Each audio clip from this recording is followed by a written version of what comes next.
Salve, berjumpa kembali dengan saya pada pagi hari ini tanggal 13 Mei 2026.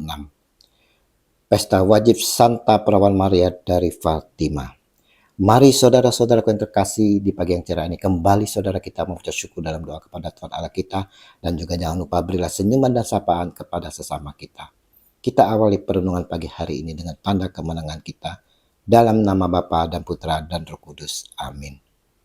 Roh kebenaran, Ia akan memimpin kamu.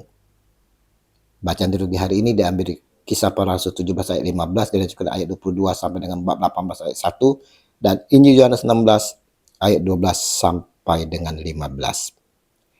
Saudara-saudaraku yang terkasih, hari ini saudara Gereja Katolik memperingati peringatan fakultatif Santa Perawan Maria dari Fatima, di mana saudara memperingati penampakan Bunda Maria kepada 3 anak gembala di Fatima, Portugal pada tahun 1917.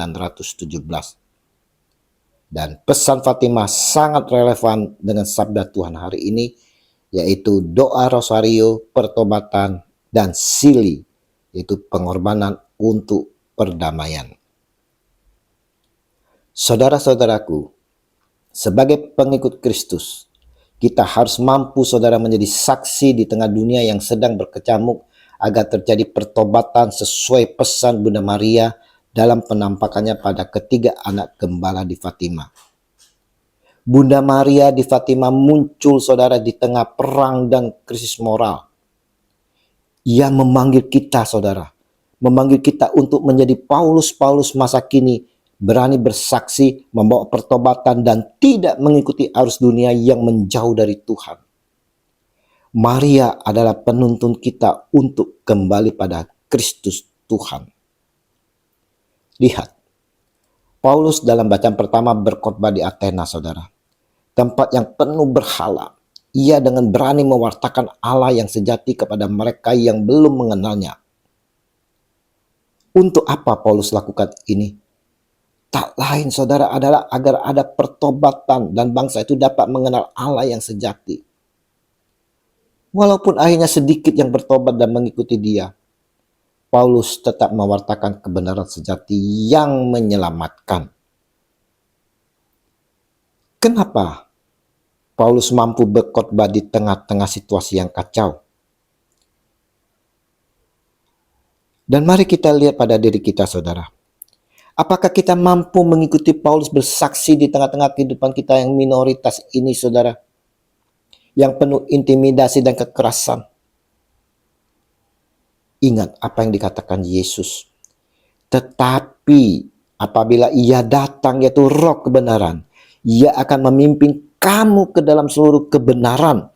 Sebab ia tidak akan berkata-kata dari dirinya sendiri.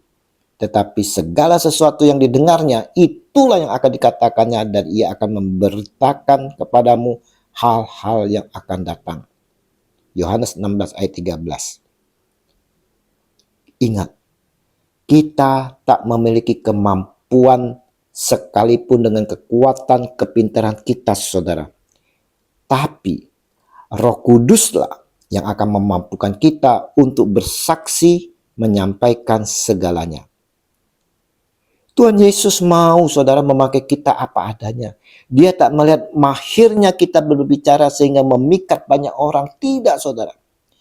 Tapi saudaraku yang terkasih, Tuhan mau melihat hati kita yang mau dengan sungguh-sungguh, dengan tulus penuh kerendahan hati saudara. Dan mau dididik oleh Tuhan.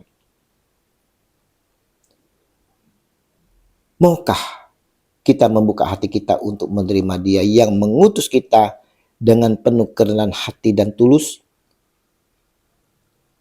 Maukah kita dididik olehnya, ditempa, diproses bagaikan tanah liat yang diproses menjadi bejana?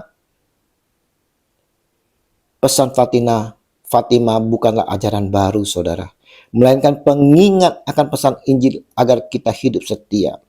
Roh Kudus melalui bimbingan Bunda Maria menuntun kita semua untuk memahami betapa seriusnya dosa dan betapa indahnya pertobatan.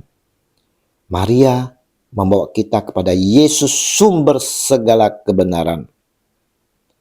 Dan juga Bunda Maria meminta kita berdoa rosario saudara setiap hari untuk perdamaian dunia, melakukan sili atas dosa-dosa manusia, dan berdevosi kepada hati Maria yang tak bernoda.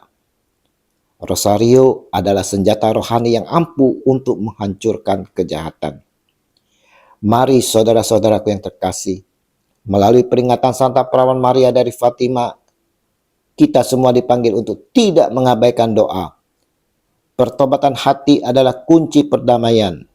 Mari kita jawab panggilan Bunda Maria dengan setia mendoakan rosario, terutama di bulan Mei ini, demi keselamatan jiwa-jiwa dan kedamaian hati. Ya Yesus yang baik, ampunilah dosa-dosa kami, selamatkanlah kami dari api neraka, dan hantarkanlah jiwa-jiwa ke surga, terlebih jiwa-jiwa yang sangat membutuhkan kerahiman-Mu. Kemuliaan kepada Bapa dan Putra dan Roh Kudus, seperti pada permulaan, sekarang, selalu, dan sepanjang segala abad. Amin. Dalam nama Bapa dan Putra dan Roh Kudus. Amin. Shalom Aleichem.